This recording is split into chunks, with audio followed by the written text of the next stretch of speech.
Hi friends, welcome back to Telangana అమ్మాయి వంటలు. నేను మీ రాధిక. ఈరోజు నేను వినాయకుడికి ఎంతో ఇష్టమైన తుమ్మికూర పప్పుని ప్రిపేర్ చేస్తున్నాను. చాలా రుచిగా ఉంటుంది.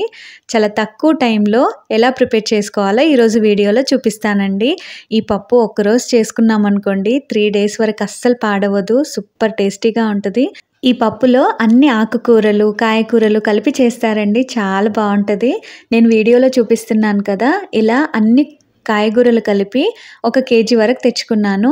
ఆకుకూరలేమో తుమ్మికూర మాత్రం 6 కట్టలు తెచ్చుకొని మిగతా ఆకుకూరలన్నీ ఒక్కొక్క కట్ట తీసుకున్నానండి. ఇలా తుమ్మికూరని ఆకులు మాత్రమే తీసుకోవాలి. తీసుకొని తుమ్మికూరని కట్ చేయాల్సిన పని లేదు, శుభ్రం చేసుకుంటే సరిపోతుంది. ఇప్పుడు కాయగూరలన్నింటినీ శుభ్రం చేసుకొని పెద్ద ముక్కలుగా కట్ చేసుకోవాలి. కట్ చేసుకొని పక్కన పెట్టుకుందాము. ఇప్పుడు స్టవ్ పైన ప్యాన్ పెట్టుకొని అందులోకి 200 గ్రాముల పచ్చిమిరపకాయలని వేసుకోవాలి. కారాన్ని అడ్జస్ట్ చేసుకోవాలండి.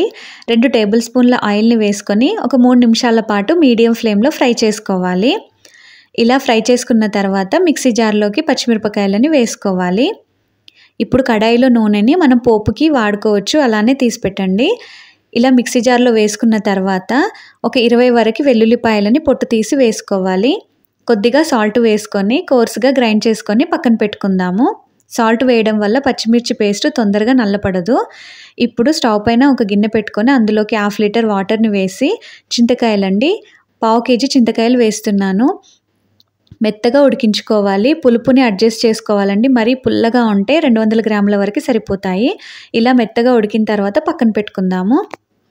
ఇప్పుడు ఒక పెద్ద కుక్కర్ని తీసుకొని అందులోకి 1 కప్పు నిండుగా కందిపప్పుని వేసుకోవాలి. 2 టేబుల్ స్పూన్ల వరకు శనగపప్పుని వేసుకోవాలి.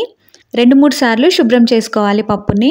చేసుకున్న తర్వాత ముందుగానే మనం ఆకుకూరలు, కాయగూరలన్నింటినీ కట్ చేసి పెట్టుకున్నాం కదా, ఇప్పుడు ఈ పప్పులోకి వేసుకోవాలి. ఇలా కాయగూరలన్నింటినీ పెద్ద ముక్కలుగా కట్ చేసుకొని వేసుకోవాలి. అందులోకే బీట్రూట్, టమాటో అనేది సపరేట్గా పెట్టానండి. ఇప్పుడు అందులోకే ఆకుకూరలు, తుమ్మికూరని మాత్రం కట్ చేయలేదు. ఇందులోకే గుప్పెడంత కొత్తిమీరని కూడా కట్ చేసుకొని వేసుకున్నాను. మిగతా ఆకుకూరలన్నీ వేసానండి. మనం గ్రైండ్ చేసి పెట్టుకున్న పచ్చిమిర్చి పేస్ట్ను కూడా వేసుకోవాలి. వేసుకొని ఇందులోకే 1/2 టీ స్పూన్ వరకు పసుపుని వేసుకోవాలి. 1/2 టీ స్పూన్ జీలకర్ర, 1/2 టీ స్పూన్ మెంతులు వేసుకొని వాటర్ని పోసుకోవాలి. 1.5 లీటర్ వరకు వాటర్ని వేసుకోవాలి. వేసుకొని ఓసారి అంతా కలుపుకోవాలి. కలుపుకొని ఇందులోకే కొద్దిగా నూనెను ఒక 1 టేబుల్ స్పూన్ వరకు నూనెని వేసుకొని కుక్కర్కి మూత పెట్టేసి మీడియం ఫ్లేమ్లోనే ఒక 5-6 విజిల్ వచ్చేంత వరకు పప్పును ఉడికించుకోవాలి. మీడియం ఫ్లేమ్లో ఉడికించుకుంటే పప్పులు, కాయగూరలు అన్నీ మెత్తగా ఉడికిపోతాయండి.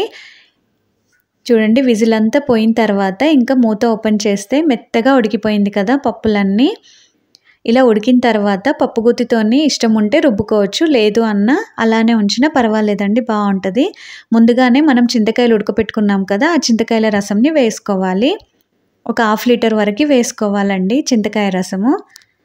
ఇలా చింతకాయ రసం వేసుకున్న తర్వాత సాల్ట్ వేసుకోవాలండి. సాల్ట్ గుర్తుపెట్టుకోండి, ముందుగా పచ్చిమిర్చి పేస్టులో కొద్దిగా వేసాం కాబట్టి రుచి చూసుకొని వేసుకోవాలి. వేసుకొని ఓసారి అంతా కలిపేసి ఒక 10 నుంచి 15 నిమిషాల పాటు మూత పెట్టుకొని పప్పును ఉడికించుకోవాలి. ఇలా చింతకాయ రసంలో ఉడకపెట్టుకున్నాం కదా, టేస్ట్ అద్దిరిపోతుందండి. నిజంగా దగ్గరకు వచ్చేసింది చూడండి పప్పు అంతా. ఇప్పుడు ఇంకా ఈ పప్పుకి తాలింపుని పెట్టుకుందాము. అందుకోసమని ముందుగా పచ్చిమిర్చి వేయించిన కడాయిలోనే 2 టేబుల్ స్పూన్ల ఆయిల్ని వేసుకొని 1/2 టీ స్పూన్ ఆవాలు, 1/2 టీ స్పూన్ జీలకర్ర, 1/2 టీ స్పూన్ కంటే కాస్త తక్కువగా మెంతులు వేసుకొని అందులోకి 4 రెబ్బల కరివేపాకును వేసుకోవాలి. దోరగా ఫ్రై చేసుకోవాలండి. ఇలా ఫ్రై అయిన తర్వాత ఒక 10 నుంచి 15 వరకు వెల్లుల్లిపాయలు పొట్టు తీసుకొని వేసుకోవాలి. 4-5 ఎండుమిరపకాయలు, కొద్దిగా ఇంగువని వేసుకొని ఈ తాలింపు అంతా దోరగా అయ్యేంత వరకు ఫ్రై చేసుకోవాలి మీడియం ఫ్లేమ్లోనే. ఇలా ఫ్రై చేసుకున్న తర్వాత ఈ తాలింపుని ఇంకా మనం పప్పులో వేసుకుందాము. ఇలా వేసుకున్న తర్వాత కొద్దిగా కొత్తిమీరని కట్ చేసుకొని వేసుకొని స్టవ్ ఆపేస్తే టేస్టీగా ఉండే తుమ్మికూర పప్పు రెడీ అయిపోయింది. మీరు తప్పకుండా ట్రై చేయండి. ట్రై చేసి మీకు ఎలా కుదిరిందో నాకు కామెంట్ సెక్షన్లో తెలియచేయండి. ఈ రెసిపీ నచ్చితే లైక్ చేసి మీ ఫ్రెండ్స్, ఫ్యామిలీ మెంబర్స్కి షేర్ చేయండి. మరిన్ని ఇంట్రెస్టింగ్ రెసిపీస్ కోసం నా ఛానల్ని తప్పకుండా సబ్స్క్రైబ్ చేయండి. Thank you.